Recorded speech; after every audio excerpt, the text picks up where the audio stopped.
Masih bersama kami di RDS FM dengan syariah hidup menjadi lebih indah. Faisal SPAK MHUM. Tafadhol dokter. Bismillahirrahmanirrahim. Ila hadratin Nabi Mustafa Rasulullah sallallahu alaihi wasallam wa ala alihi wa sahibati wa dhurriyyati wa aqrabati wa ahli baitil kiram. Thumma khususan li arwahil wa li walidaina wa li walidaykum wa li jamil muslimina wal muslimat wal mu'minina wal mu'minat bi rahmatika arhamar rahimin. Al-Fatihah. Bismillahirrahmanirrahim.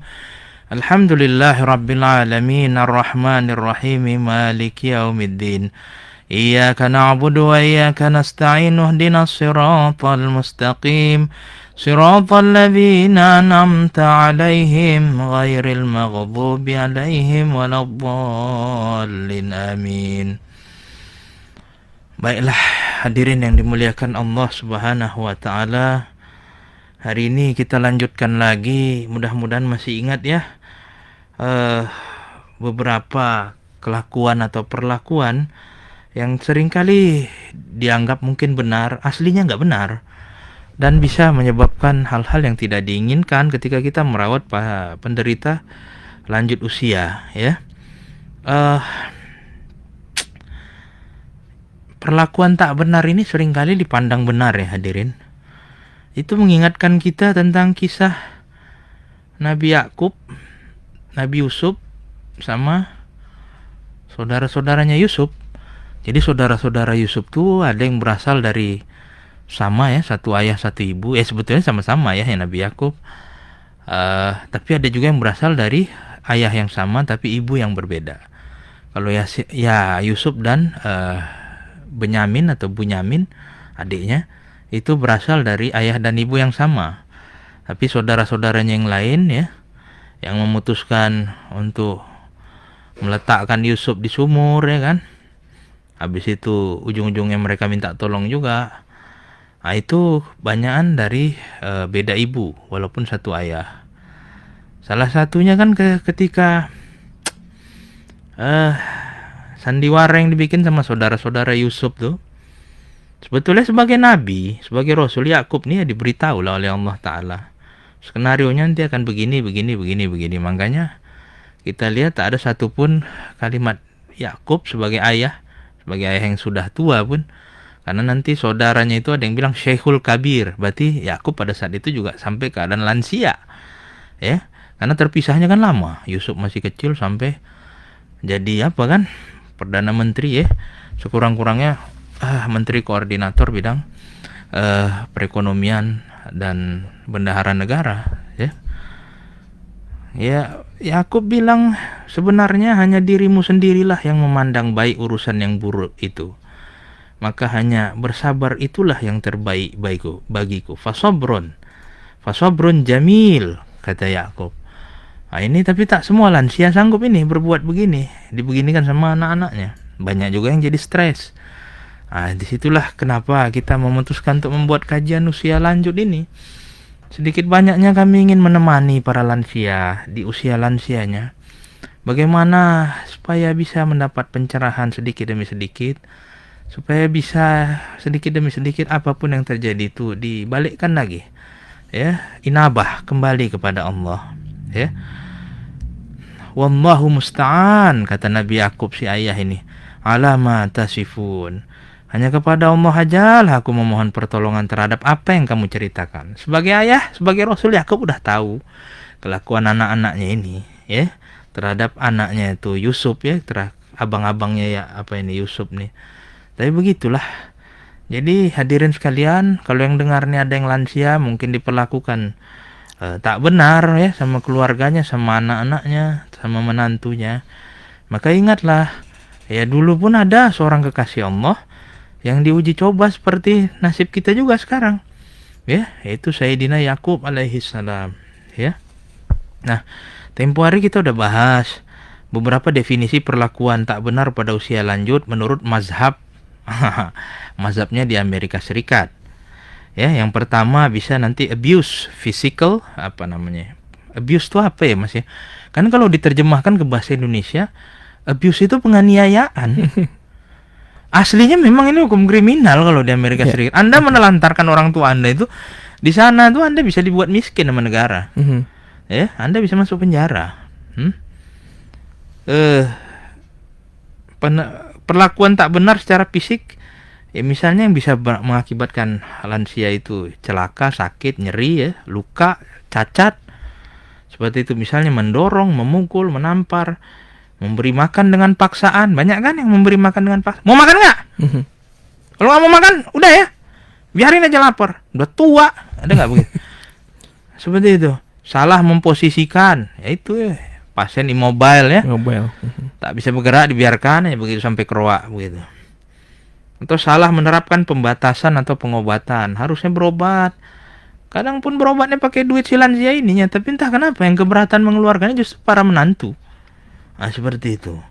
Ataupun pengabaian, ya. Ada lagi masalah di perlakuan tak benar nih di sisi finansial atau material, ini biasanya juga termasuk pengabaian. Gagal menyediakan barang atau pelayanan yang diperlukan untuk berfungsi optimal. Taruhlah misalnya adanya dana yang tapi tak mau dibawanya orang tuanya ke berobat misalnya seperti itu. Bahkan bukan cuma itu, di bidang finansial atau material malah disalahgunakan keuangan sumber-sumber lansia ini gitu. Adanya pensiun kakek tuh gitu, adanya pensiun mbah tuh. Tapi begitulah diseludupkan. Atau tak memberi tempat bernaung ya. Mencuri uang barang penderita. Ada lagi abuse secara psikologik ya. Secara kejiwaan ditekan dia, dibuat depresi dia. Perbuatan yang menyebabkan kekacauan mental ya, dilecehkan, diintimidasi. Awas ya Pak. Banyak nggak kayak gitu? Ya. Kalimat begitu kan? Awas ya Bu. Awas ya Mbah. Awas ya Kung. Awas ya Ti. Gitu. Nah kalau di Amerika begitu. Nah, bagaimana kalau di Inggris dan Eropa? Lebih banyak lagi ternyata kriteria abuse ini gitu. Yang pertama sama dengan Amerika yaitu secara fisik ya. Secara fisik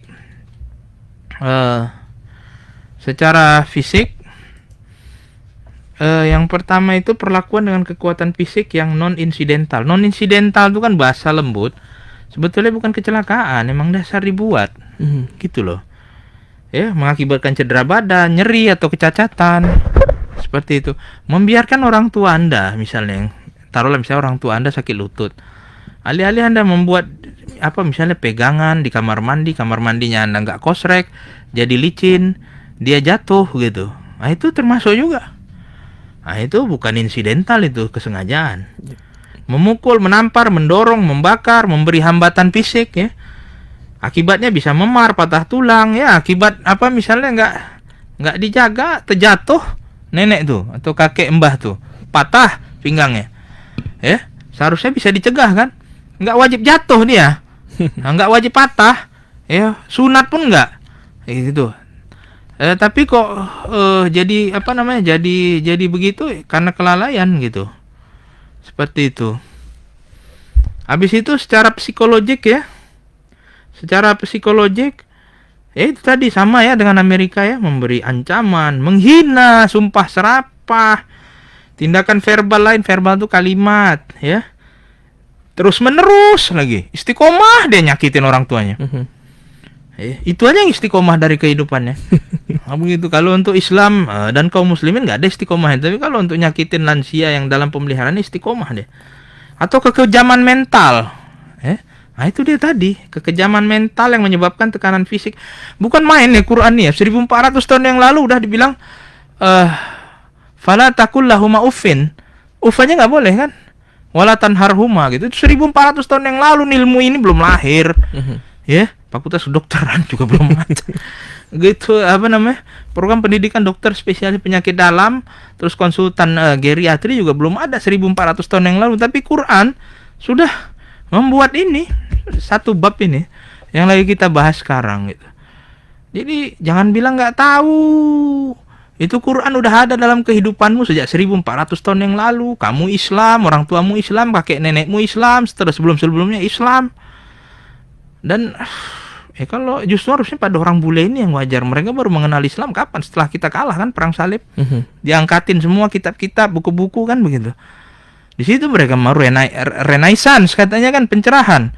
Lah kita yang megang Quran sejak 1400 tahun yang lalu. Mau nanti pakai alasan apa di hadapan Allah Ta'ala di padang mahsyar? Gelap lah. Aspek psikologis, tadi saya bilang ancaman, penghinaan, sumpah serapah. Memperlakukan lansia seperti anak kecil, banyak kan? Ya. Saya garis bawahi lagi, memperlakukan lansia seperti anak kecil ya. Nah, itu termasuk termasuk tak betul itu. Seperti itu. Menyalahkan, ya. Kok begini sih, Mbah? Kok begini sih, Pak? Kok begini sih, Bu? Habis itu apalagi mengisolasi. Mengisolasi itu juga secara psikologis itu membuat membuat rusak daripada mental lansia. Ya. Akibatnya nanti ketakutan, depresi, kebingungan, mempercepat jatuh dia ke dalam demensia, ke dalam pikun. Nah, itu salah keluarga juga yang merawat. Seperti itu. Di samping memang sudah ada faktor penyakit bawaannya yang mendukung ke arah situ. Tak bisa tidur, lansia banyak kan insomnia. Seperti itu, kadang udah diobatin, minum obat tidur segala macam, tapi masih ada masalah. Ya itu kenapa? Ya cobalah diperhatikan juga yang mengurusnya bagaimana. Seperti itu. Lalu abuse secara finansial. Sama juga dengan di Amerika, di Inggris dan Uni Eropa juga begitu. Ya, penggunaan tanpa izin atau tidak benar atas dana. Tolong dipahami ya. Dihargai sedikit ya. Harta kepemilikan orang tua kita itu nggak serta-merta, kecuali diwariskan dia udah meninggal. Jangan merasa pede gitu. Punya bapakku kok. Punya ibuku kok gitu. Wes tak dolen wae. Jual aja. Jangan seperti itu. Anda untung di Indonesia. Kalau di United Kingdom, di Inggris atau di Uni Eropa, gol Anda bisa ke penjara, dibuat sama negara. Mereka tuh memang mungkin tak kenal Allah Subhanahu wa taala. Tapi kalau nilai-nilai human, nilai-nilai etik, humanisme, jangan coba-coba begitu. Tak bisa diolah, tak bisa diselesaikan 86. Seperti itu. Nah, lalu apalagi yang penyalahgunaan perlakuan tak benar pada lansia. Kadang-kadang ya kalau perlakuan ini tak betul, misalnya si lansia itu berobat ya, ada satu penyakit. Kadang-kadang bisa efek daripada pengobatan tuh seperti tidak seperti yang diharapkan. Kenapa?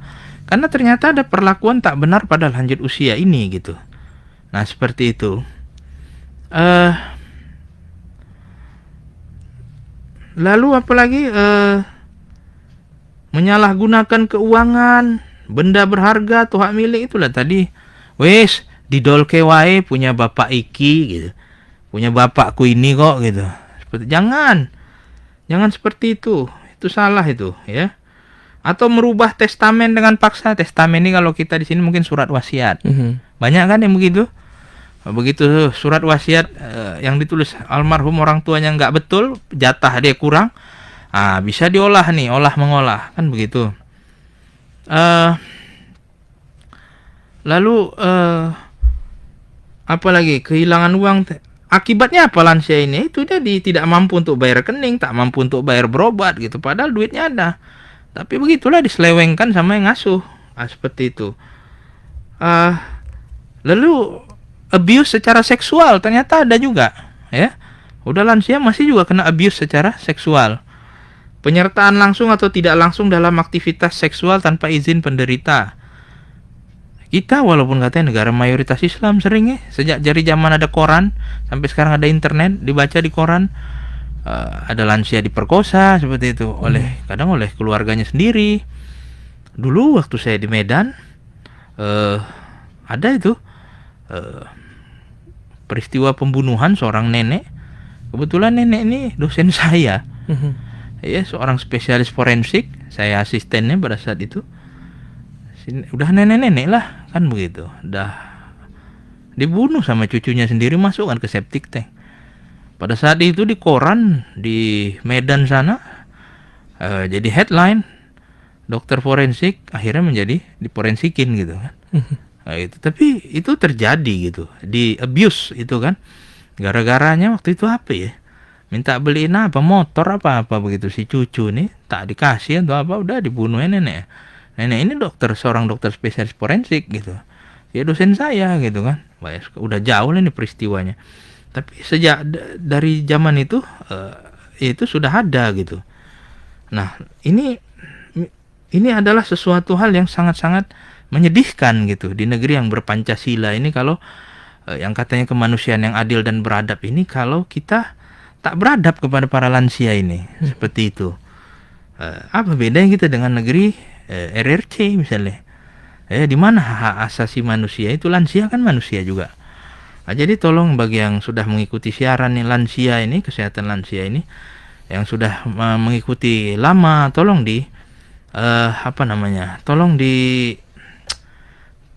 tolong diperbaikilah gitu. Kita sama-sama belajar, kita sama-sama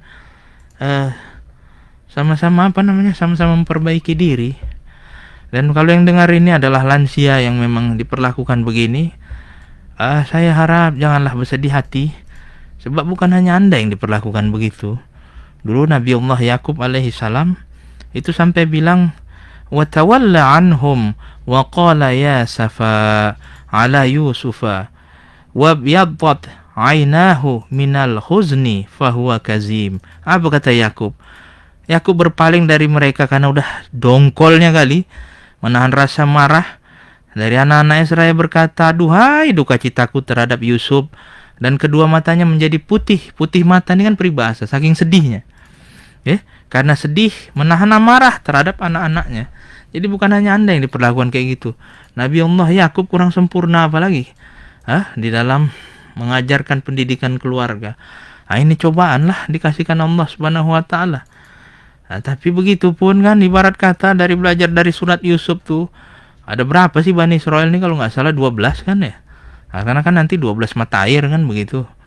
12 kabilah anak-anak Yakub ini, anak-anak Israel ini kan nama lain dari Yakub karena dia sering Isra itu malam, sering ibadah malamnya kuat Nabi Allah Yakub nih.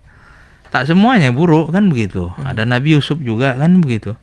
Jadi satu itu bisa menjadi pelipur mata ketika yang lain tak bisa diharap.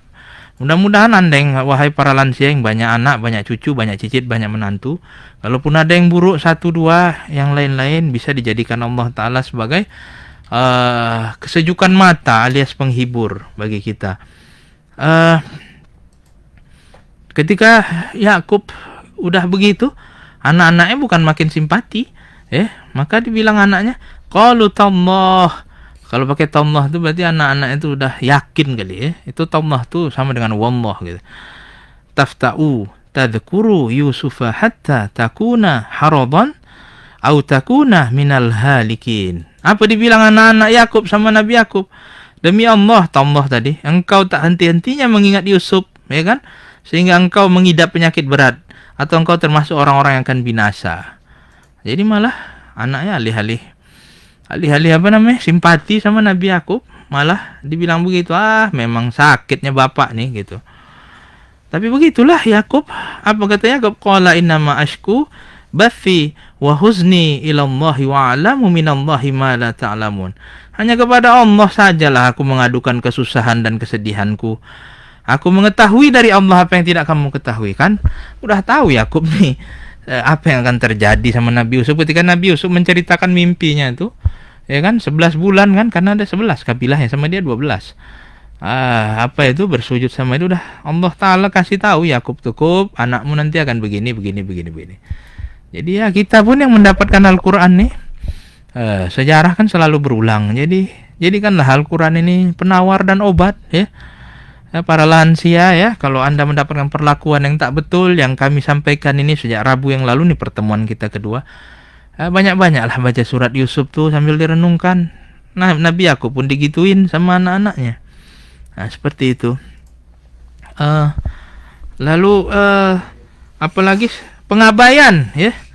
Pengabaian nih boleh lah kalau di Indonesia nih agak-agak sinonim dengan penelantaran ya. Atau bahasa sehari-hari apa Mas? Dicuekin, ditekne ya. Cuekin bisa ya, cuekin. Sakarepmu lah pak gitu, sakarepmu lah mbah. urip ngono pateni ya. Begitu kan? Seperti itu. Jadi tapi ini pengabaiannya, penelantarannya berulang gitu loh, Mas.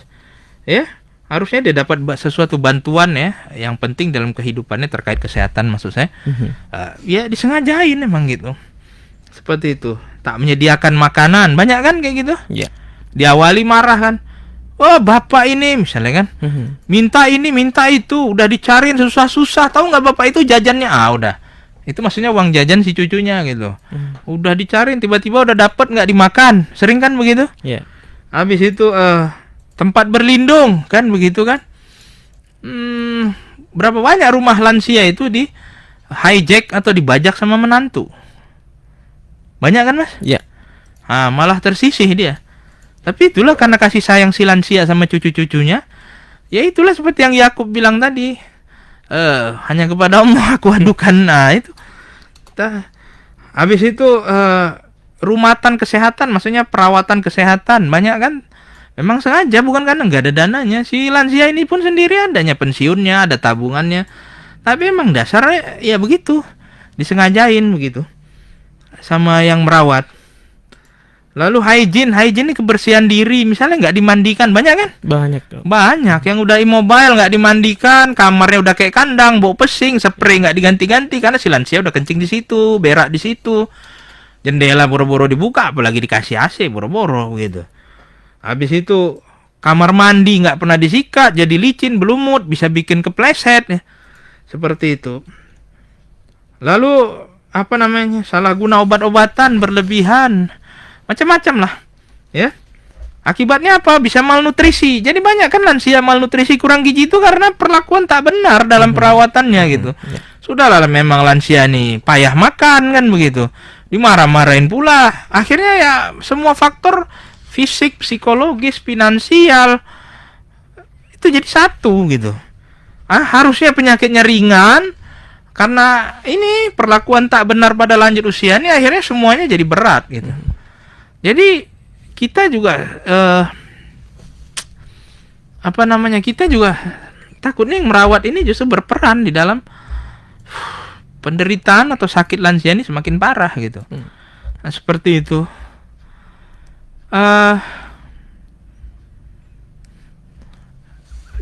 Jadi kadang-kadang ya lansia ini pun dianggap pendapat-pendapatnya itu udah nggak dipakai gitu loh, Mas. Iya. Bukan hanya Anda, wahai para lansia milenial yang kena begini. Ribuan tahun yang lalu Nabi Allah Yakub juga digituin sama keluarganya. Apa kata keluarganya? Ketika kafilah anak-anak itu keluar dari Mesir kan, udah ketemu sama Yusuf. Dari jauh, dari jarak ribuan kilometer, Nabi Yakub udah bisa mencium bau Yusuf. Ya kan? Walamma fasolatil ayru qala abuhum inni. Berkata abuhum, ayah mereka maksudnya Yakub, la ajidu riha Yusufa laula an tufannidun. Yakub bilang begini, sesungguhnya aku mencium bau Yusuf. Ini masih jauh pada perjalanannya sekian. Kan saudaranya bawa bajunya kan, dikasih gamisnya. Yeah. Kasih ini sama ayah gitu supaya bisa ngelihat lagi gitu kan, karena kerinduan itu. Makanya gue heran kan kalau banyak orang tua sekarang suka kalau anaknya jauh misalnya jadi TKI atau apa, rindu gitu ya baju anaknya dicium-cium gitu kan, banyak yang kayak gitu. Nah itu Nabi Yakub udah begitu, sesungguhnya aku mencium bau Yusuf. Tapi kasihannya apa? Sekiranya kamu tidak menuduhku lemah akal. Jadi dilemanya Nabi Yakub sebagai Rasulullah, tentulah pengetahuan itu Allah kasih yang manusia biasa barangkali tak sampai ke sana. Ya begitu, salah satunya ya apa yang dirasakan Nabi Yakub. In huwa illa wahyu yuha, namanya Nabi Allah nggak mungkin ngomong tuh berdasarkan hawa nafsu. Ya pasti berdasarkan ma'rifat, pengetahuan yang tinggi dari Allah. Tapi begitu pun Yakub masih dibilangkan lemah akal, pikunnya ayah nih. Seperti itu. Tingkatan Nabi dibilang pikun sama anak-anaknya. Betul dijawab sama keluarganya. Qalu tallah lagi, tallah wallah, itu sama itu. Demi Allah, innaka engkau wahai ayah lafi dhalalikal qadim. Dibilang sesat dolal. dolal qadim. Dari dulu udah keliru, dari dulu udah sesat.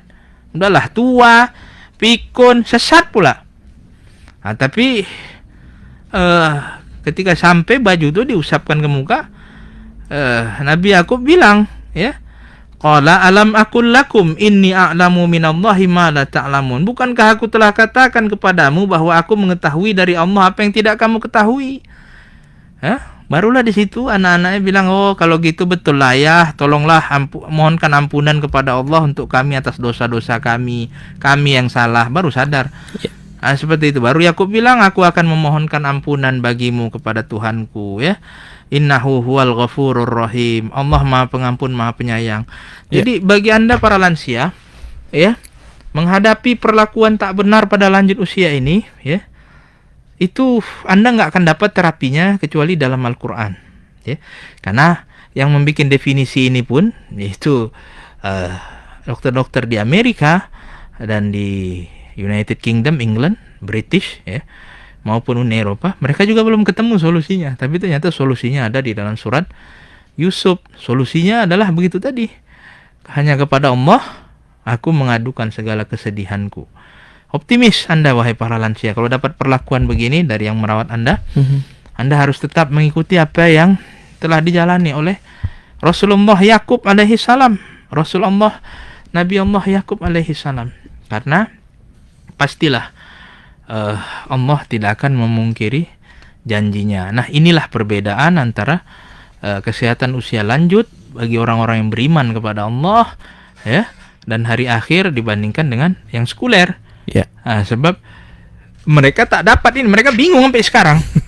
Karena abuse terhadap lansia itu masih tetap tinggi di dunia barat sana. Ya. Anda tahu ya, Anda tuh kalau punya anak, kalau di barat umur 18 tahun itu Anda nggak boleh lagi ngelarang-larang dia. Mau hubungan seks di depan mata Anda pun entah sama siapa, Anda nggak boleh larang. Dia mau mabuk di depan Anda nggak boleh larang. Karena umur 18 itu dia udah boleh keluar dari rumah, nggak balik lagi, terserah dia mau jadi ganja, mau jadi pelacur apa.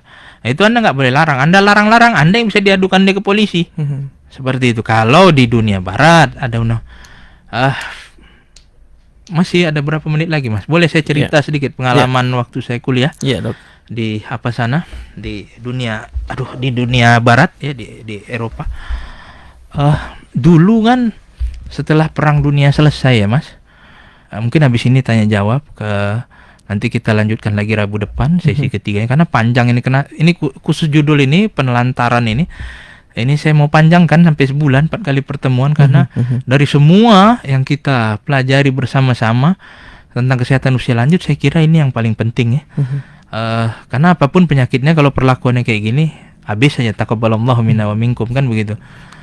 Sementara apapun penyakitnya, kalaupun nggak bisa disembuhkan, tapi kalau perlakuannya oke, itu quality of life, kualitas hidup masih bisa diharapkan bagi para lansia.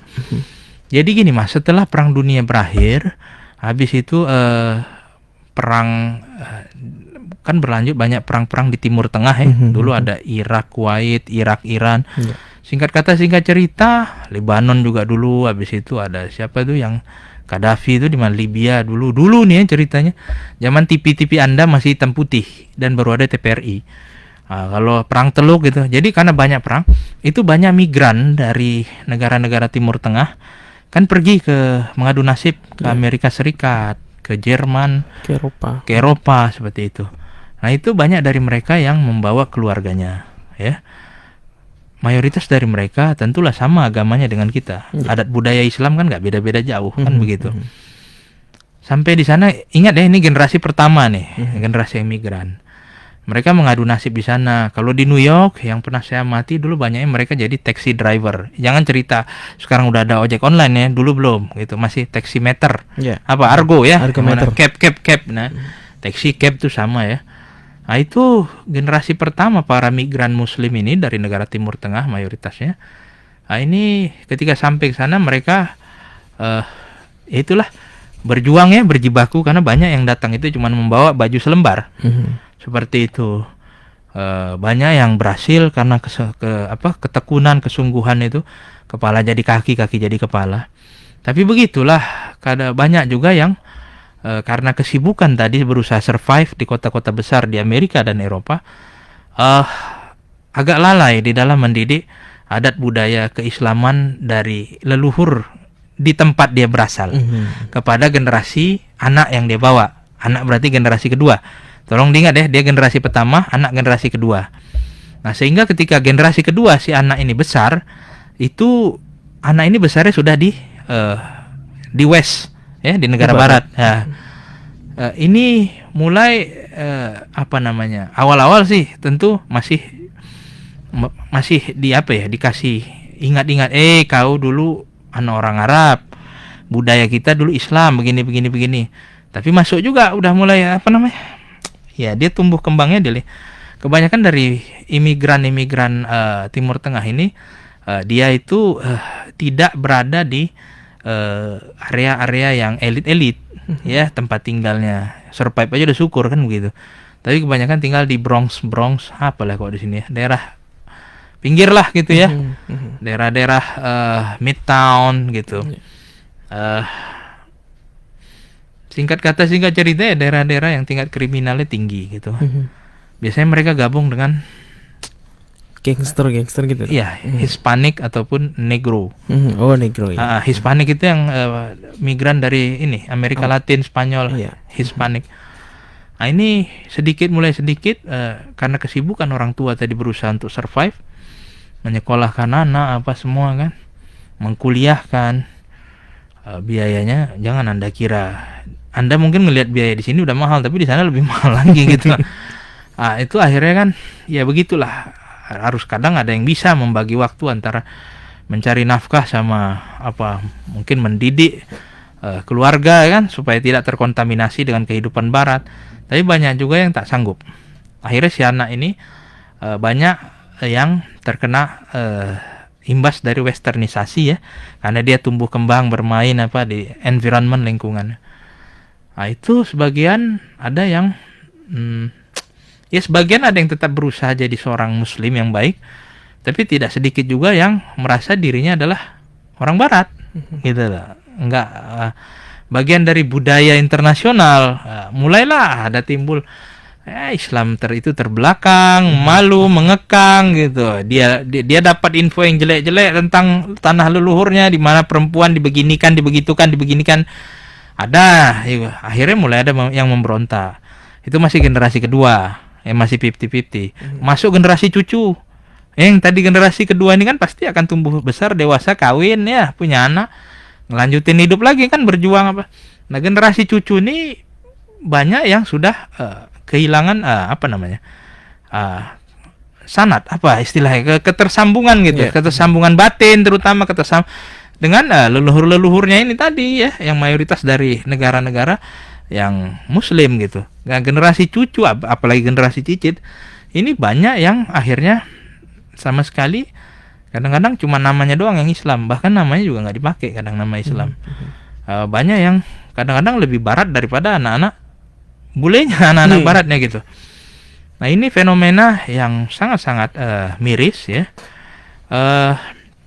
sehingga si anak-anak imigran Timur Tengah ini yang generasi keempat, kelima dan seterusnya, cucu, cicit, canggah itu banyak yang akhirnya mengusir orang tuanya karena itu dia tadi umur 18 tuh Anda bisa dia lahir kan udah nggak pakai ini lagi Mas, kewarganegaraan leluhurnya gitu, udah kewarganegaraan USA kan.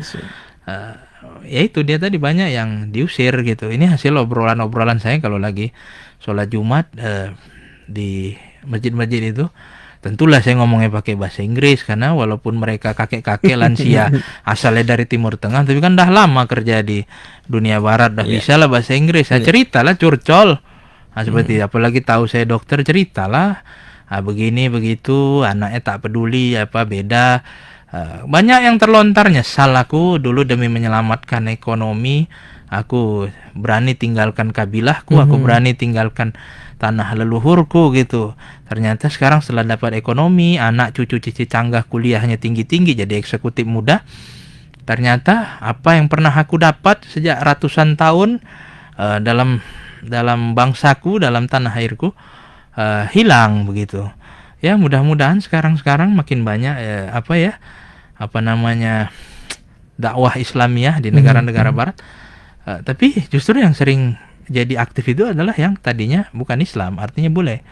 Mualaf gitu. Iya, mualaf. Habis itu nanti mualafnya punya anak, cucu, canggah gitu ya, cicit. Tapi kalau yang dibawa dulu mantan-mantan dari migran, nah itu banyak justru yang mungkin merasa udah biasa lah dari leluhur Islam gitu, jadi nggak ada yang istimewa lagi. Justru yang bersemangat tuh kayak dakwah, street dakwah, apa gimana bahasa Indonesia, dakwah on the street atau street dakwah, apa itu bahasanya, dakwah jalanan ya. Nah itu justru adalah yang dia bukan Islam sejak lahir gitu, malah mantan kepala gangster, kepala mafia, kepala el mafioso, kepala bos-bos narkoba, bos-bos tukang bunuh gitu. Itu yang berani street dakwah di jalanan di Jerman itu. Datengin orang, ajak dialog. Kalau di sana mah biasa, nggak dipersekusi begitu, karena ya udah maju isi kepalanya begitu. Diajak diskusi, diterangkan Quran, dibandingkan dengan Bible, dibandingkan dengan kitab Karl Marx gitu kan, dibandingkan dengan segala macam. Itu biasa diskusi di tengah jalan, excuse me apa biasa. Banyak yang tiba-tiba mengucapkan 2 kalimat syahadat gitu, itu biasa. Nggak kayak di sini gitu, kalah debat, kalah diskusi langsung persekusi kan begitu. Tapi maklum lah kalau namanya juga bangsa yang dijajah 3,5 abad kan begitu.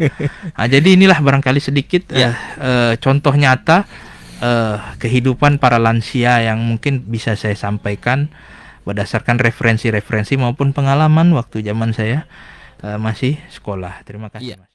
Indahnya hidup dengan syariah, mendidik jiwa dengan ibadah. Radio Dakwah Syariah, satu suara untuk dunia.